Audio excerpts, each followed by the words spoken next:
भूखंडाचं श्रीखंड लाटून त्यावर भ्रष्टाचाराचे इमले बांधणाऱ्यांचा खरा चेहरा आज आम्ही तुमच्या समोर उघड करतोय। आपण पाहताय ही अत्यंत महत्त्वाची बातमी। नवी मुंबईत एक प्रकारे आदर्श घोटाळ्याचीच मिनी आवृत्ती झाली आहे की काय अशी परिस्थिती यामुळे निर्माण झाली आहे। आदर्श घोटाळ्याचीच मिनी आवृत्ती म्हणून या घोटाळ्याकडे पाहिलं जात आहे। नवी मुंबईतल्या फार्म सोसायटीतला हा कथित हाऊसिंग घोटाळा आम्ही जगासमोर उघड करतोय। आम्ही सारे खवय्ये म्हणत राजकारणी, सरकारी अधिकारी, पोलीस आणि व्यापारी आणि उद्योजक अशा सर्वांनीच या कथित घोटाळ्यात एकमेकांना सांभाळून घेत कशा प्रकारे हात धुवून घेतलेत हे आम्ही तुमच्यापर्यंत पोहोचवतोय। एकेकाने अक्षरशः 15 फ्लॅट्स स्वतःच्या आणि कुटुंबियांच्या घशात घातल्यात। परंतु खऱ्या आणि पात्र लाभार्थ्यांना मात्र हक्काच्या घरापासून कायमचं वंचित व्हावं लागलंय। हा सगळा महाघोटाळा आम्ही आज तुमच्या समोर घेऊन येतोय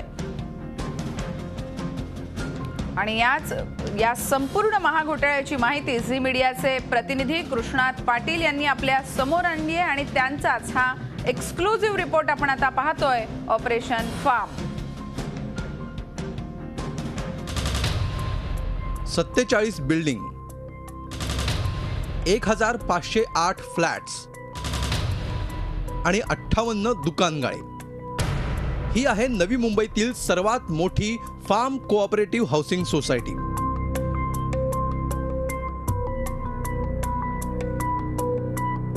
आणि नवी मुंबईतला सर्वात मोठा कथित घोटाळाही इथंच आकाराला आलाय।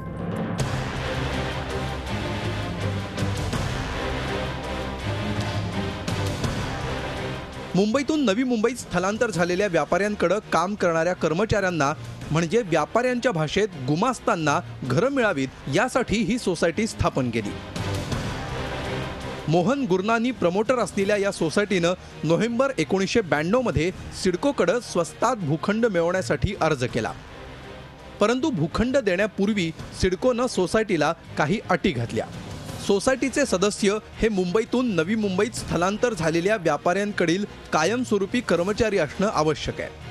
नवी मुंबईत त्यांच्या स्वतःच्या किंवा कुटुंबियांच्या नावे सदनिका अगर भूखंड नसावा। सदस्यांनी या अटींची पूर्तता करणारी सर्व प्रमाणपत्र आणि प्रतिज्ञापत्र सिडकोकडे देणं आवश्यक। या अटींची पूर्तता करणाऱ्या व्यक्तीलाच सोसायटीनं सदस्यत्व द्यावं असं सिडकोनं स्पष्टपणे सोसायटीला सांगितलं। यानंतर सिडकोनं स्वस्त दरात 61,500 चौरस मीटरचा भूखंड कोपर खैराणेतील सेक्टर 11 मध्ये दिला। जानेवारी 1998 आणि मार्च 2000 अशा 2 टप्प्यात हा भूखंड सोसायटीच्या ताब्यात दिला। फार्म सोसायटीनं सदस्यांकडून 1992 पासून भूखंड खरेदीसाठी आणि फ्लॅट बांधकामासाठी पैसे गोळा करायला सुरुवात केली होती।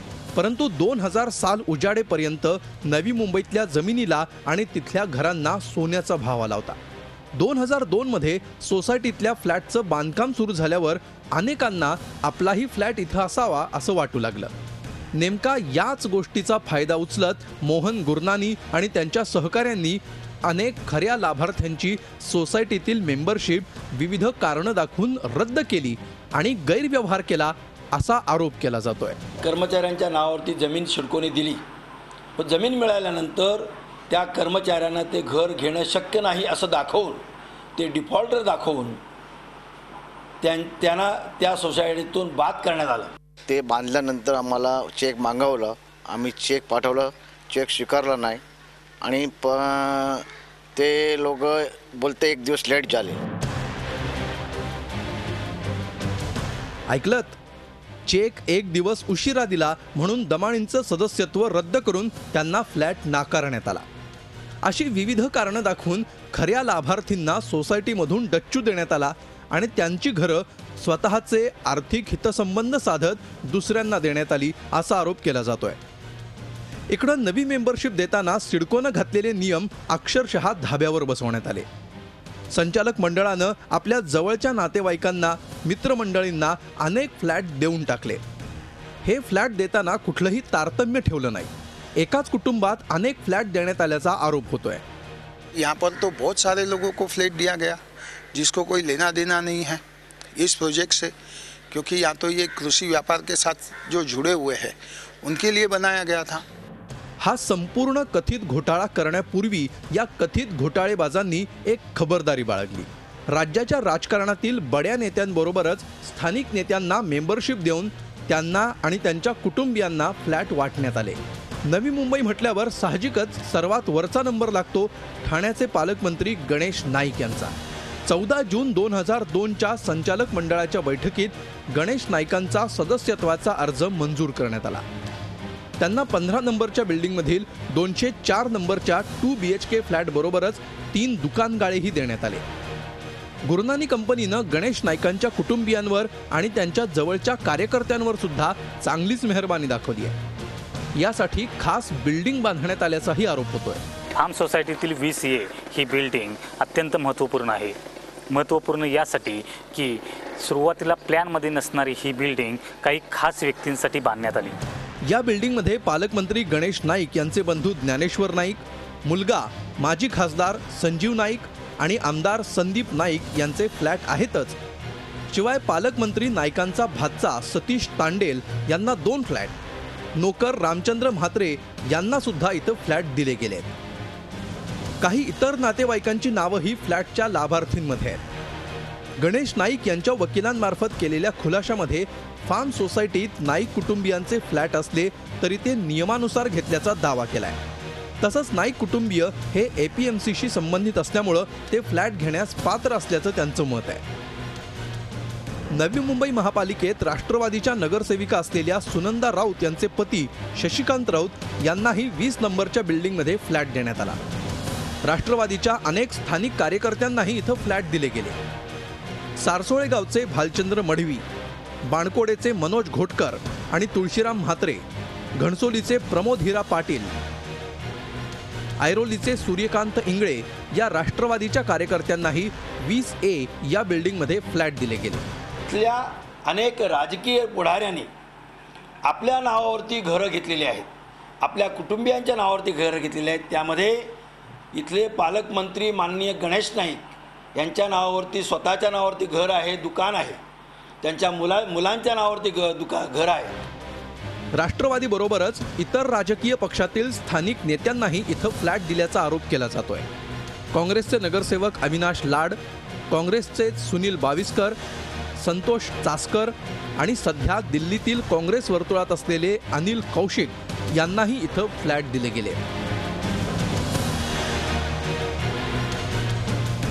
ही नावं फक्त वानगी दाखल आहेत। अशा अनेकांनी इथल्या घरावर डल्ला मारल्यामुळं खऱ्या लाभार्थ्यांना मात्र आपल्या हक्काच्या घरापासून वंचित राहावं लागतंय। Krishnat Patil, Zee media, Navi Mumbai. आपण पाहिलं कशा प्रकारे फ्लॅट्स लाटण्यात आलेले आहेत आणि खरे लाभार्थी मात्र यापासून वंचित राहिलेत। आणि याचबद्दल अधिक चर्चा करण्यासाठी आपल्या सोबत आपले प्रतिनिधी कृष्णात पाटील आहेत, ज्यांनी ही संपूर्ण माहिती जी आहे ती गोळा केली आणि यातली नेमकी बातमी शोधून काढली आहे। कृष्णात, आपण पाहतोय अत्यंत पद्धतशीररित्या हा भ्रष्टाचार झालेला आहे आणि यामध्ये प्रत्यक्षात जे गरजू होते त्यांना मात्र डावलण्यात आलंय। कसा घडला हा सगळा भ्रष्टाचार आणि कशा प्रकारे आपण ही माहिती समोर आणतोय? प्रामुख्यानं ज्यावेळी मुंबईवर एक लोड होत होता संपूर्ण लोकसंख्येचा, संपूर्ण या ठिकाणी व्यापारी होते, या व्यापाऱ्यांचं कुठेतरी स्थलांतर करण्याच्या हेतूनं महाराष्ट्र सरकारने निर्णय घेतला होता। त्यानुसार APMC मार्केट या ठिकाणी स्थापन झालं। त्यानुसार काही व्यापाऱ्यांना त्या ठिकाणी भूखंड देण्यात आले, त्यांच्या घरांसाठी भूखंड देण्यात आले। परंतु जे कर्मचारी होते, जे व्यापाऱ्यांकडे कामं करत होती, ज्या व्यापाऱ्यांच्या भाषेत त्यांना गुमास्ता म्हणतात, त्या गुमास्तांना मात्र घरं देण्यात आली नव्हती। तर या गुमास्तांना कुठेतरी घरं देण्यात यावी असा महाराष्ट्र शासनाचा आणि सरकारचा हेतू होता आणि या हेतूनच सिडकोच्या माध्यमातून हा जो भूखंड देण्यात आलेला आहे कोपर खैराण्यामध्ये, आणि या कोपर खैराण्यामध्ये देण्यात आलेल्या भूखंडामध्ये एक संस्था स्थापन करण्यात आली, फार्म कोऑपरेटिव्ह हाऊसिंग सोसायटी, जे मोहन गुरुनानी त्याचे प्रमोटर होते। या प्रमोटर असताना त्यांनी सुरुवातीला जे आहे ते संपूर्ण सभासद प्रत्येक गुमास्ताला सभासद करून घेतले या सोसायटीमध्ये। त्यानंतर प्रत्येकाकडून पैसे घेतले, त्या संदर्भातली कागदपत्र जी आहेत ती कागदपत्र ओरिजिनल कागदपत्र सिडकोकडे देण्यात आली आणि त्या माध्यमातून हा जो भूखंड आहे तो भूखंड पत्रात पाडून घेतला। परंतु ज्यावेळी हा भूखंड पत्रात पाडून घेतला आणि ज्यावेळी ही संपूर्ण जी बिल्डिंग आहेत जवळपास 47 बिल्डिंग्स आहेत हे बांधायला सुरुवात झाली, त्यानंतर मात्र ह्यातले जे जुने सदस्य होते, जे खरे लाभार्थी होते, त्यांना मात्र कुठलेही कारणे दाखवून यामध्ये त्यांचे सभासदत्व रद्द करण्यात आले आणि त्यांच्या जागी मात्र एक राजकीय नेते असू देत, सहकारी अधिकारी असू देत, एक वेगवेगळे तिथल्या स्थानिक नेतृत्व करणारे नेते असू देत, या सर्वांना त्या ठिकाणी फ्लॅटचं वाटप करण्यात आलं आणि त्या माध्यमातून हा जो घोटाळा आपल्या समोर येतोय सुवर्णा. बरोबर आहे. हा संपूर्ण घोटाळा जो आहे तो आपण समोर आणलेला आहे. आता नेमकी यावर काय कारवाई होते हे पाहायचं. कृष्णात, तू असाच राहा आपल्या सोबत. ही चर्चा आपल्याला अशीच सुरू ठेवायची आहे. त्याचबरोबर यामध्ये ज्यांच्यावरती दोषारोप निश्चित होत आहेत अशांनी सुद्धा यावं आणि आपली बाजू मांडावी.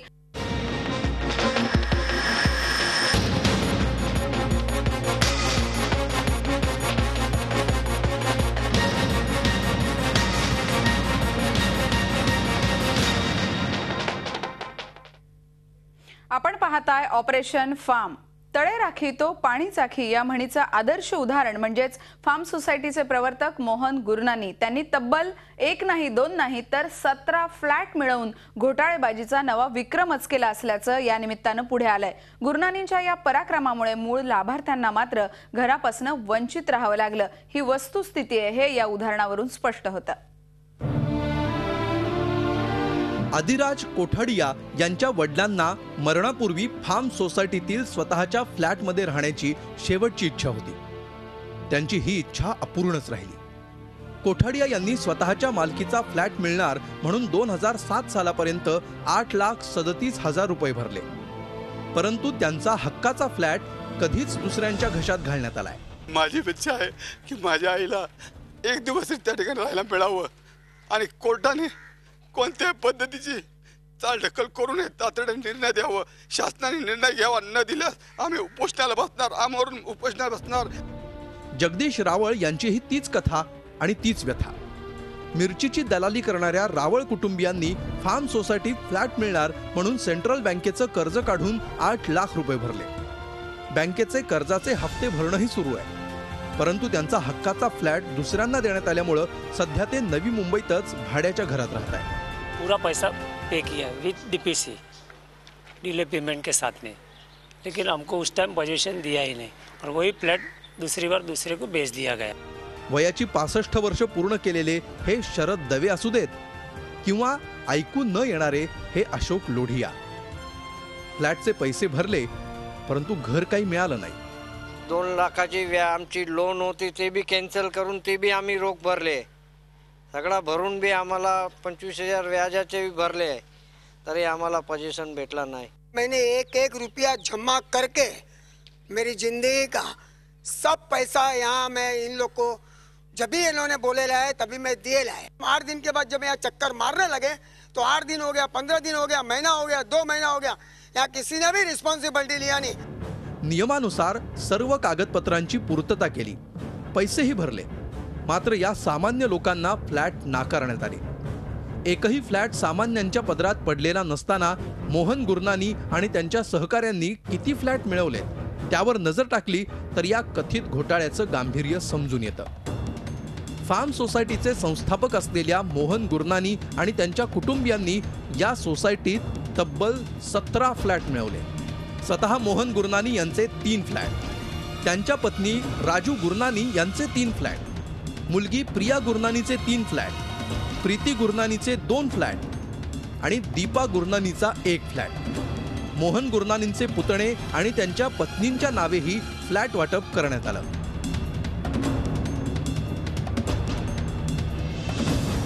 खुद की सोसाइटी है जो सेक्टर 29 में रहता है, तो ये बहुत सारी उसकी प्रॉपर्टी होने के नाते वो तो एक भी फ्लैट यहाँ ले नहीं सकता है. तो 16 फ्लैट किसका लिया?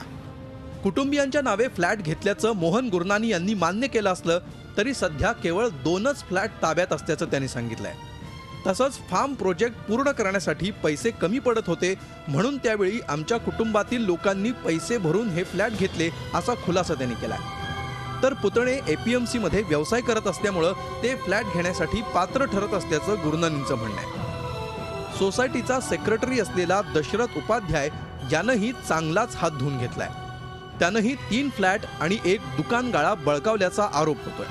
दशरथ उपाध्याय था जो सेक्रेटरी, वो बाजार के अंदर हमारे किराना बाजार के अंदर 5,000 रुपये में सर्विस करता था, और आज वो आदमी मोहन गुरनानी का बनाया हुआ पाम बीच पर रोड के ऊपर पाम पैराडाइज के अंदर 10 करोड़ का फ्लैट लेके बैठा है।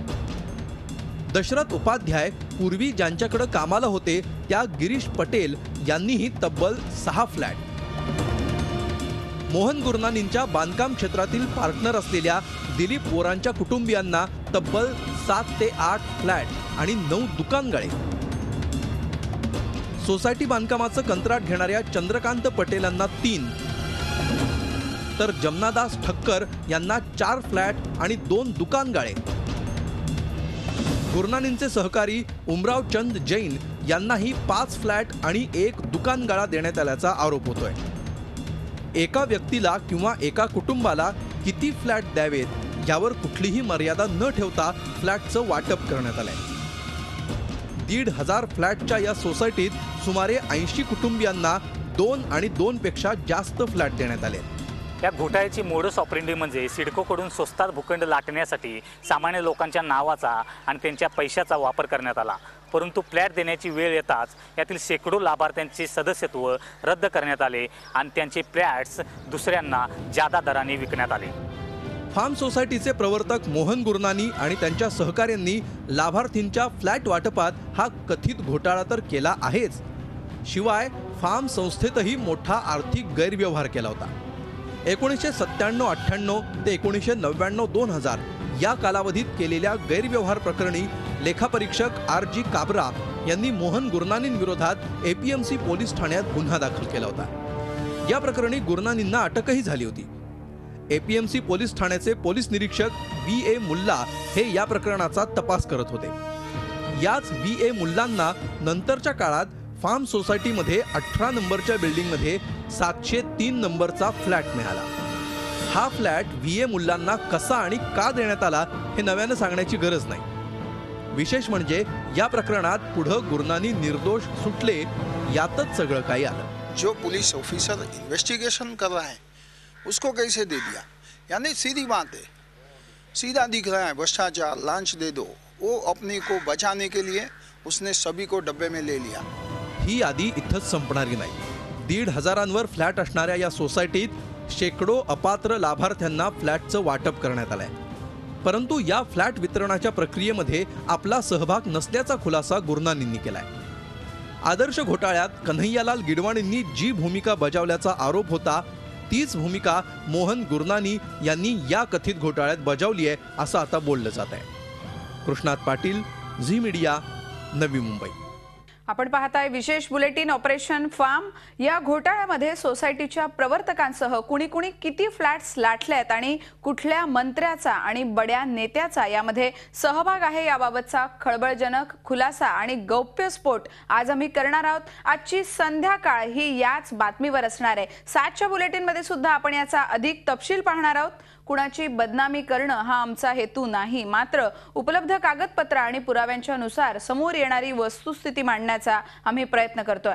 या घोटाळ्यामध्ये ज्यांची नावं आली आहेत त्यांना त्यांची बाजू मांडण्याची संधी आम्ही देणार आहोत आज रात्री 8 ते 10 या 2 तासांच्या चर्चेच्या कार्यक्रमात। त्यामुळे ज्यांना आपली बाजू मांडायची असेल त्यांनी या चर्चेमध्ये जरूर सहभागी व्हावं असं आवाहनही आम्ही करतोय। त्याचबरोबर या बातमी दरम्यान सुद्धा ज्यांच्यावरती आरोप आहेत, ज्यांनी फ्लॅट लाटले आहेत त्यांना आम्ही संपर्क करण्याचा प्रयत्न केला। काहींनी थोडक्यात आपली बाजू मांडली सुद्धा, पण केवळ एकतर्फी पत्रकारिता आम्ही करत नाही हे आपण सगळ्यांनी लक्षात घ्यायला हवं आणि म्हणूनच आम्ही त्यांना बाजू मांडण्याची संधी देतोय। त्यांनी या चर्चेत सहभागी व्हावं। 8 ते 10 या वेळात त्यांनी या चर्चेत सहभागी व्हावं हे आपण आवाहन झी मीडियाच्या वतीने करतोय। या संपूर्ण बातमीचा जो तपशील आहे तो आपल्याला आपले प्रतिनिधी कृष्णात पाटील यांनी दिला। आपल्या विविध बुलेटिन्स मधनं याचा तपशील आपण जाणून घेणार आहोत। तुर्तास कृष्णात तुझे धन्यवाद। आणि याच बातमीवर आजची संध्याकाळ असणार आहे, पण ऑपरेशन फार्म मध्ये आता आपण इथेच थांबूयात। पहा फक्त झी 24 तास, रहा एक पाऊल पुढे। झी 24 तास, रहा एक पाऊल पुढे।